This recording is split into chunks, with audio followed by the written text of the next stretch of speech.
Bonjour, j'espère que vous ne vous en lasserez pas, je vais encore lire des extraits de ce très cher Krishnamurti, Jiddu Krishnamurti. En effet, un petit livre vient de paraître aux éditions Animae, publié l'an dernier aux États-Unis et en Angleterre et maintenant en France. Donc c'est ce petit livre-ci, j'espère qu'on voit bien. Donc, comment trouver la paix intérieure? Donc, quelques extraits pas très longs. Pour comprendre, il faut avoir un esprit simple, non pas un esprit innocent, mais un esprit qui perçoit directement et ne traduit pas ce qu'il perçoit en fonction de son conditionnement. C'est l'une de nos principales difficultés dans la démarche juste visant à comprendre la vie dans sa totalité.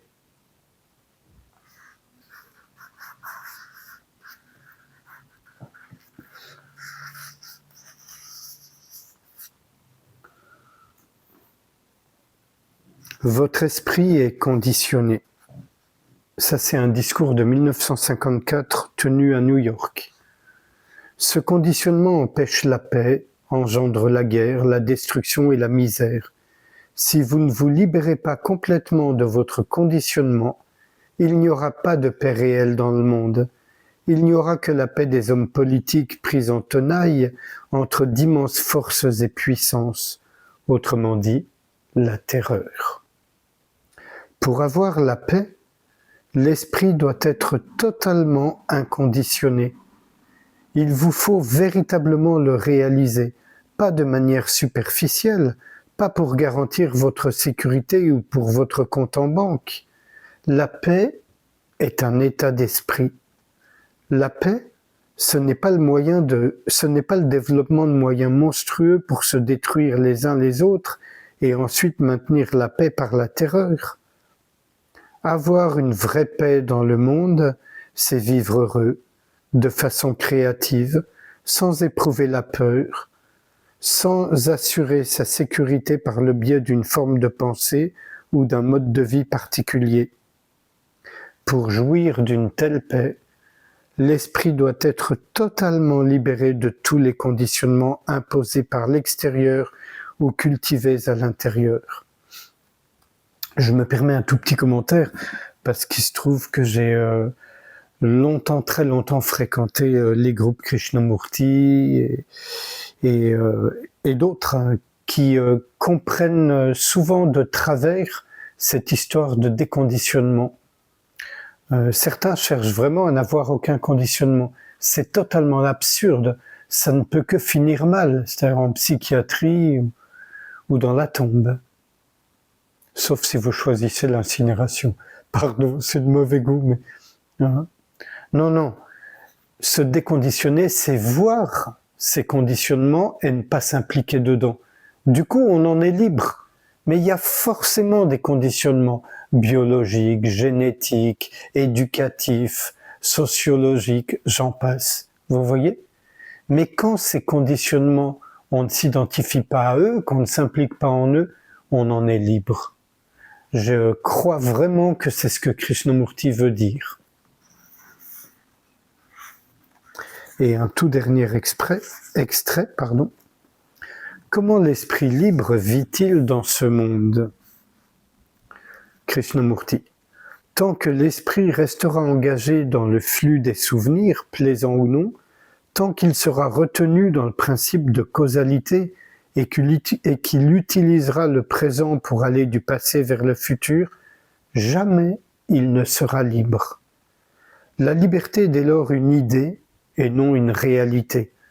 Vous devez saisir la vérité contenue dans ces mots. En conséquence, votre question prendra un sens vraiment différent.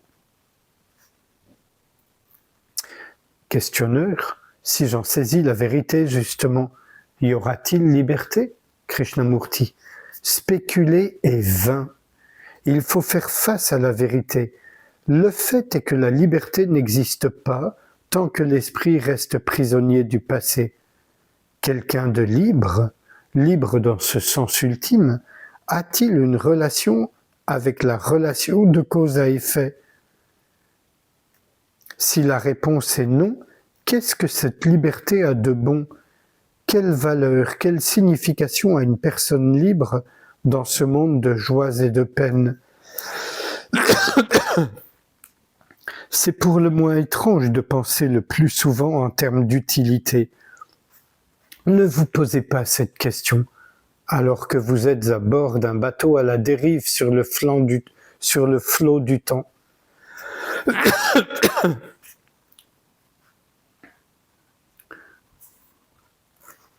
J'arrête là.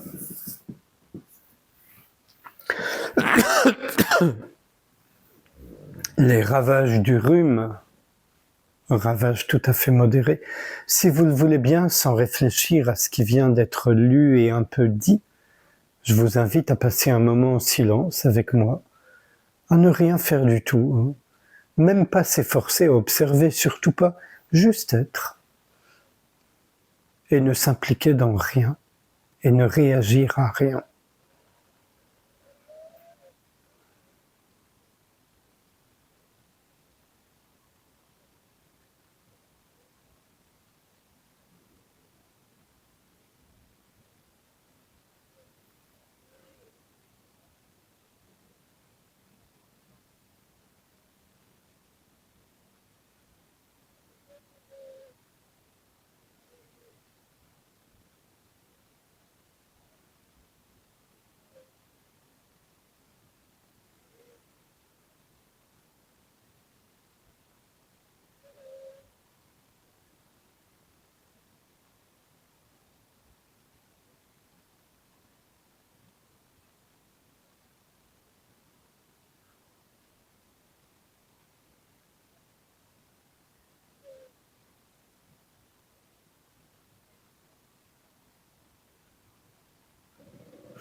Je vous remercie. À bientôt.